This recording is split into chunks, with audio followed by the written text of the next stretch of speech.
제가 이 대량 등록 위탁 판매 업계에 10년 정도 있으면서 정말 수많은 사람들을 봤습니다. 그런데 망하는 사람들은요, 정말 신기하게 대부분 다 똑같은 이유로 망하더라고요. 오늘 그 5가지를 제가 알려드릴 건데, 솔직히 제가 봤을 때 이거 모르면 뭘 해도 잘 안 될 수밖에 없습니다. 먼저 하나만 확실하게 하고 갈게요.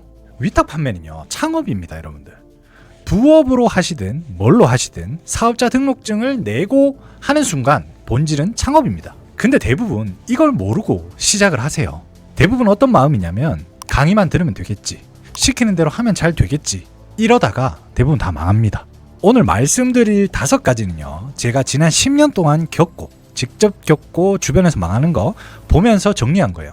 특히 5번째가 진짜 핵심인데, 이거 하나만 제대로 이해하면 다른 4개는 사실 자동으로 해결이 다 됩니다. 첫 번째 이유, 대량 등록 위탁 판매가 돈 버는 원리를 모르고 시작을 하는 경우입니다. 대량 등록 위탁 판매는요, 수많은 온라인 셀링 방법 중에 한 개입니다. 각각 다르다고 인정하셔야 돼요. 그래서 대량 등록 위탁 판매를 잘 하려면 대량 등록 위탁 판매에서 잘 되게끔 하는 작업의 방식이 필요하고, 그 작업의 방식을 잘 적용하려면 대량 등록 위탁 판매가 어떤 기본적으로 메커니즘으로 돈을 버는지를 먼저 이해하셔야 돼요. 다 다릅니다.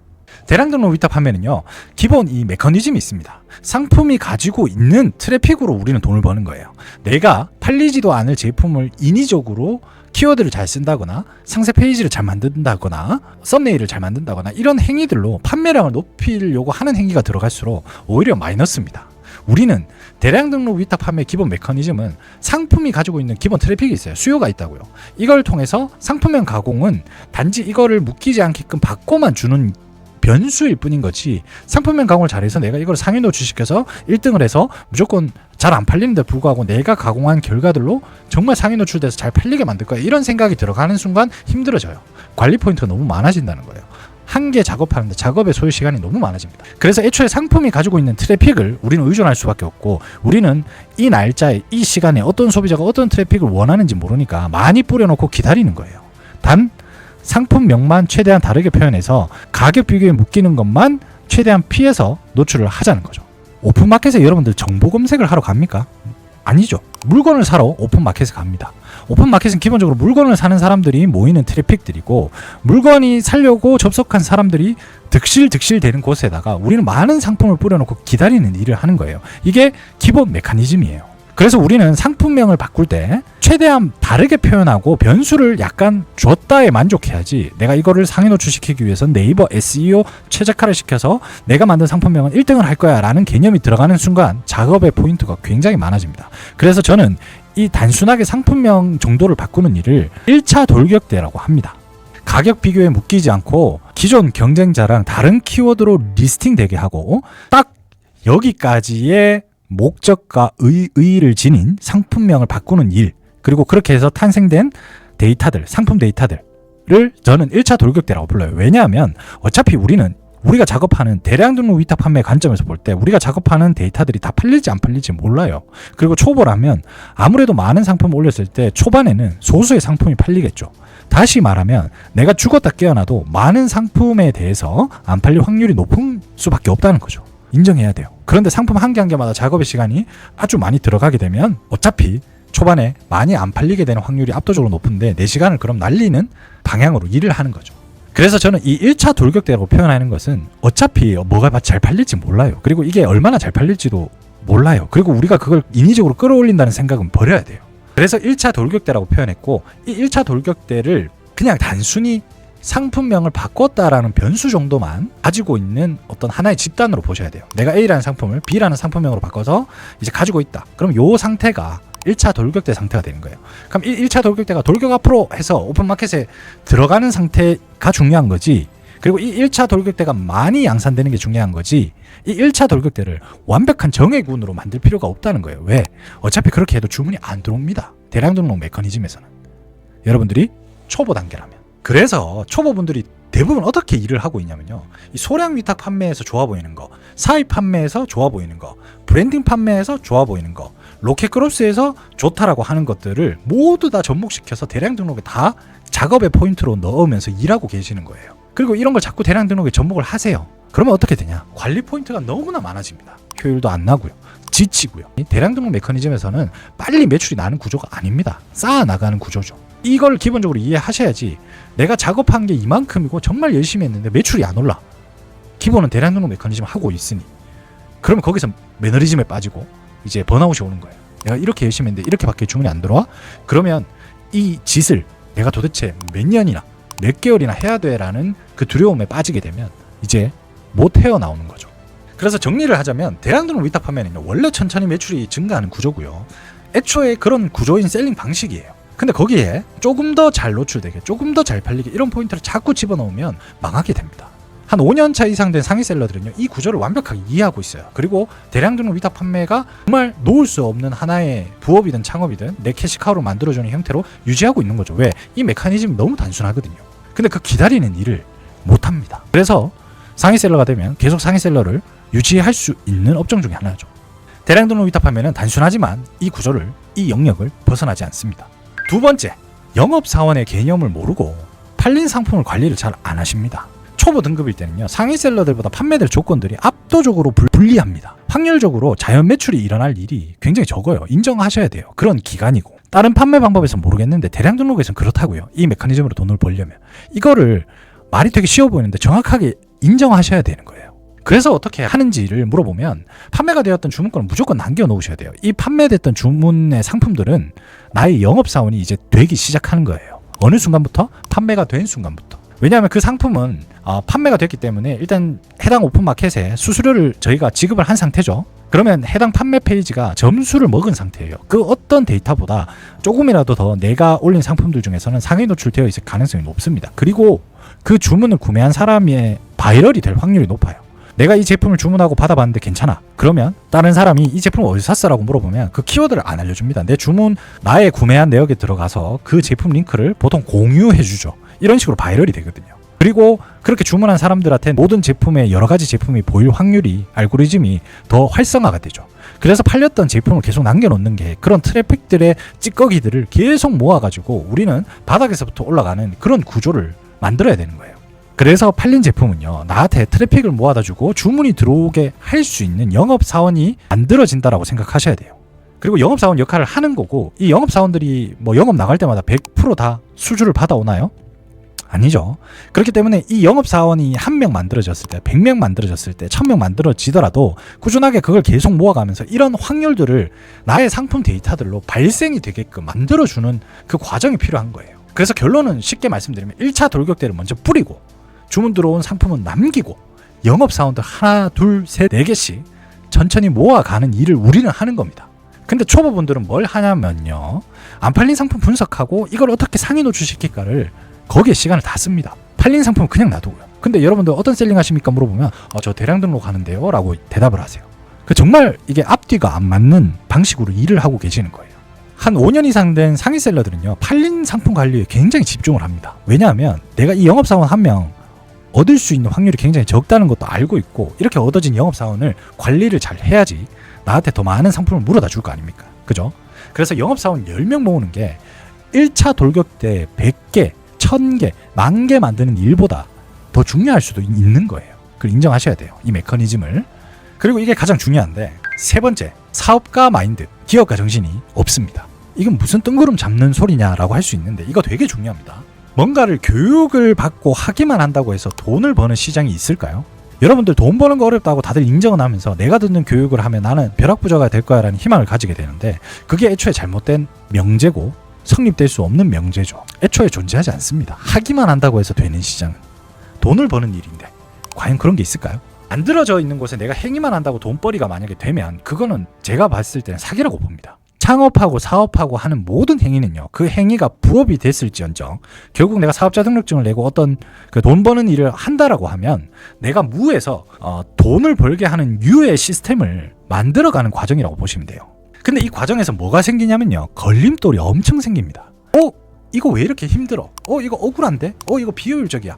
이거 되겠어? 내가 이런 짓까지 해야 돼? 그렇다고 보장도 안 되는데? 뭐 이렇게 수많은 생각들이 단돈 1만 원 버는데도 무수히 많이 발생이 됩니다. 어떤 부업이나 창업을 해도 마찬가지입니다. 근데 이런 생각들이 나를 괴롭히고 그만둘 이유들을 초보들은 스스로 막 만들어냅니다. 막 자기 합리화하고 그 이유로 인해서 그만두게 되죠. 근데 예를 들어 저 같은 경우는 없을까요? 엄청 많겠죠. 근데 어떻게 버틸 수 있을까요? 이미 그것들에 대한 역치를 넘어섰기 때문입니다. 이미 그 단계는 넘어섰어요. 그래서 그런 불평불만을 하는 사람들, 그리고 그런 생각들은 이미 저한테 스멀스멀 마음속으로 올라왔을지언정 저는 그걸 무시하고 달리는 현재 상태가 된 거죠. 근데 이 상태로 달릴 수 있는 이 힘이 되게 중요합니다. 그건 한 번에 안 만들어집니다, 여러분들. 그래서 보통 직장인에서 어떤 부업이나 창업의 형태로 추가 수익을 원하시는 분들은 이 마인드부터 좀 벗어나야 돼요. 내가 그만둘 이유를 스스로 내 스스로 뭔가를 만들고 있어요. 합리화하고 억울해하고. 근데 그 일을 하면서 원래 돈을 버는 겁니다. 원래 그 방법에서는, 그 판매 방법에서는 그 일을 해야 되는 거예요. 어떻게 잘할 수 있을까? 어떻게 더 개선할 수 있을까에 대한 마인드로 변하기까지가 굉장히 시간이 오래 걸립니다. 이게 사업가적 마인드와 기업가적 정신의 사실 어떻게 보면 초석이거든요. 다시 말하면 위탁 판매뿐만이 아니라 모든 영역에서 돈을 벌려면 이 과정은 반드시 거쳐야 되고, 제가 드리고 싶은 말씀은 여러분들 월 1억, 월 1,000만 원 이런 거 바라보고 계시죠? 그거 바라보기 전에 어떤 걸 선택하시더라도 월 순수익 100만 원부터 먼저 만들어 보세요. 한 군데서 만들면 다른 어떤 부업이나 창업에서도 만들기가 굉장히 쉽습니다. 왜? 그 100만 원을 만드는 과정에서 이 과정들을 겪게 되거든요. 그리고 100만 원이라도 만들었다면 이 과정을 극복한 사람이 되는 거예요. 그럼 그 사람한테 이 100만 원은 이제 캐파만 키우고 이 총량만 키우면, 확대만 되면 100만 원이 300이 되고 500이 되고 1000만 원이 되는 겁니다. 또 그 과정에서 또 겪기 힘든 어떤 걸림돌들이 나타나겠죠. 그런데 이전보다 훨씬 더 센 고통이어도 그걸 극복할 수 있는 어떤 과정을 겪었잖아요. 그렇기 때문에 그 다음 문제도 격파해가면서 갈 수 있는 거예요. 많은 부업과 창업, 그리고 돈 버는 강의를 듣는 사람들이 실패하는 이유가 바로 이거예요. 어떤 걸 들어도 근데 그런 사람들은 실패할 수밖에 없어요. 그런 걸림돌을 극복하는 과정 없이, 내 멘탈을 극복할 수 있는 과정 없이 돈만 번다? 그런 게 과연 있을까요? 어떤 방법을 선택하셨든지 한 군데서 의미 있는 수익을 만들어 보세요. 그 사람은 다른 창업을 해도 잘하실 거예요. 그리고 네 번째, 요거는 좀 자극적인 말인데, 밥숟가락으로 내가 직접 밥을 떠서 떠먹여 주길 바라세요. 대부분 돈 버는 일은요, 어떤 시스템도, 어떤 플랫폼도, 어떤 강의도 여러분들한테 돈 버세요라고 모든 걸 세팅을 완벽하게 해서 입에 넣어주는 곳은 없습니다. 내가 스트레스 안 받게 모든 경우의 수를 다 완벽하게 차단해서 넌 이것만 하세요라고 해서 제공되는 그런 곳은 없어요. 내가 만들어가는 과정이어야 돼요. 사람마다 멘탈과 마음가짐이 모두 다 다르고 상황이 다르기 때문에 그거를 어떻게 천편일률적으로 한계를 세팅해서 준다? 만약 그게 되면 그 캐파가 절대 크지 않은 일일 겁니다. 그리고 그런 게 되는 게 사실은 저는 없다고 보는 주의고요. 예를 들어 볼게요. 최저가 상품들만 나한테만 공급해주는 도매처가 없을까 하고 셀러들 많이 찾으러 다니죠. 왜 여기는 최저가가 아니야? 여기는 왜 도도매가 많아? 여기는 품절이 많아. 여기는 재고 관리가 안 돼. 막 불평불만은 많잖아요. 그런데 그럼 반대로 물어봐서 어떤 도매처에서 여러분한테 최저가고 여러분한테만 제공하고 재고 관리 완벽하게 할게 라고 전제 조건을 걸고 여러분들한테 제공을 하는데, 근데 그런 도매처가 만약에 여러분한테 그러면 대신에 저도 이 비즈니스를 유지하려면 대표님한테만 제공하는 대신에 대표님이 월에 1억은 무조건 팔아주셔야 된다 라는 전제를 달면 여러분들 과연 승낙하실 분이 몇 분이나 있을까요? 1억은 제가 작게 잡은 겁니다. 왜냐면 그거를 모으고 세팅하고 뭔가를 제공하는 과정에 인력들이 들어가고 시스템이 들어갈 건데, 그 셀러가 월 1억 파는 걸로 사실 유지가 될까요? 안 되겠죠. 월 10억은 팔아달라고 하겠죠, 실제로는. 근데 대부분의 셀러들은 내가 어떤 걸 약속하긴 싫은데 뭔가 보장된 걸 받고 싶어 하세요. 근데 이게 틀렸다라기보다 이 마인드로는 성과를 내기가 힘든 어떤 마인드 세팅입니다. 현실적으로 말씀을 드리면. 그런 게 애초에 없거니와 그런 거가 없는데 그런 걸 바라면서 계속 불평불만을 가져봤자 내가 내뱉은 언어에 의해서 내 뇌나 내 생각의 습관이 훈련이 되거든요. 그래서 그런 거를 자꾸 입 밖에 내면 낼수록 나는 부정적인 관점이 더 강해지고요. 일을 하다가 그만둘 수 있는 이유가 수백 가지, 수천 가지가 생겨나게 됩니다. 그렇기 때문에 여러분들이 원하는 거 있죠. 최저가 도매 사이트, 모음집, 또는 품절 관리가 잘 되는 도매 사이트만 모음집, 이거 여러분들이 원하면 여러분들이 만들어 가세요. 여러분들이 만들어 가는 과정이 여러분의 무기고 창업입니다. 돈을 버는 행위고요. 그걸 누가 안 만들어준다고요. 수많은 공급사가 있는 저희 셀리에서나 도매국 같은 걸 예를 들어 봅시다. 누군가는 불평불만하고 그만두지만 돈을 버는 사람들은 내가 팔아보면서 이 공급처는 제외, 이 공급처는 좋네, 이 공급처는 안 좋네 라는 나의 기준을 적용해서 판매를 하면서 그런 DB를 모은다고 생각해 보세요. 그 수백만 개의 상품들 중에 정말 내가 원하는 품절 관리도 잘 되고 가격도 적당하고 이런 공급차들이 모일 거 아닙니까? 내가 모으려고 생각해야 모이겠죠. 그럼 그 모아놓고 나면 그걸 누가 따라 할 수 있을까요? 못 따라 한다고요. 그래서 이거는 셀러의 영역입니다. 여러분들이 이 영역으로 돈을 버는 겁니다. 그런데 초보분들은 대부분 뭘 하냐면요, 몇 개 안 팔아봤으면서 모든 이론을 다 분석합니다. 그리고 전체를 비판 분석하기 너무 바빠요. 아, 이건 이래서 안 되고 저건 저래서 안 되고 요건 요래서 안 되고. 근데 그런 걸 하면서 내가 되게 객관적이라고 생각을 하는데, 객관적일 수는 있어요. 그런데 돈을 벌기는 되게 힘든 마인드인 거죠. 왜? 그걸 극복해야죠. 내가 이 판매 방법으로 돈을 벌어보겠다라고 딱 수지타산을 따지거나 내 상황에 맞는 거다라고 결정이 딱 되면, 그냥 이 안에서 발생되는 불편한 것들은 내가 극복해가면서 나만의 무기화를 시켜야 되는 마인드가 필요하다는 거예요. 한 5년차 이상 된 셀러들은 대부분 이런 생각을 합니다. 아, 이 안에도 분명 보석 같은 공급사들이 있을 거야. 나의 향후 2년 밥벌이를 책임져줄 분명 좋은 공급처가 있을 거야. 그걸 어떻게 찾지? 어떻게 찾아나가지? 라는 시야가 생겨나기 시작하는 거죠. 이런 마인드로 팔아보면서 내 기준으로, 누군가의 말이 아니라 나의 기준으로 판단하고 정리해 나가세요. 누가 아무도 이 일을 대신해 주지 않아요. 마지막 5번째입니다. 1차 돌격대를 생산하는 공장을 멈추게 되는 겁니다. 이게 진짜 핵심이에요. 1차 돌격대 공장을 멈추게 된다. 이게 무슨 말이냐면, 아까 말씀드렸듯이 대량 등록 위탁 판매는 기다리는 일입니다. 기본 메커니즘은 상품의 트래픽이 존재하기 때문에. 그럼 영업사원들이 많아질 때, 그러니까 판매된 데이터들이 점점 많아질 때까지 끊임없이 1차 돌격대를 생산하고 올려야 되고 생산하고 올려야 되고 되는 일을 행위를 계속 하셔야 돼요. 그런데 초보분들은 뭘 하냐면요, 처음에 열심히 등록을 해요. 그런데 한 달이 지나도 매출이 안 나오면 아, 이거 안 되는가 보다 라고 해서 멈춰요. 아니면 야, 이렇게 해봤는데 안 돼, 그럼 이 방법을 써볼까 저 방법을 써볼까 라고 하면서 또 짬뽕이 됩니다. 이 방법이 더 좋대 라고 하면서 다른 걸 찾아요. 공장이 멈추는 순간 끝이에요. 1차 돌격대를 생산하는 공장은, 우리 라인 들어가는 공장에 보면 24시간 계속 돌아가잖아요. 그래서 근로자들이 3교대 하잖아요. 그런 것처럼 멈추면 안 돼요. 계속 돌아가야 됩니다. 공장이 멈추는 순간 끝입니다, 여러분들. 1차 돌격대를 생산하고 상품을 등록하고 팔린 거 남겨놔서 영업사원을 생산하는 이 일을 계속, 단순한 일을 계속 하셔야 돼요.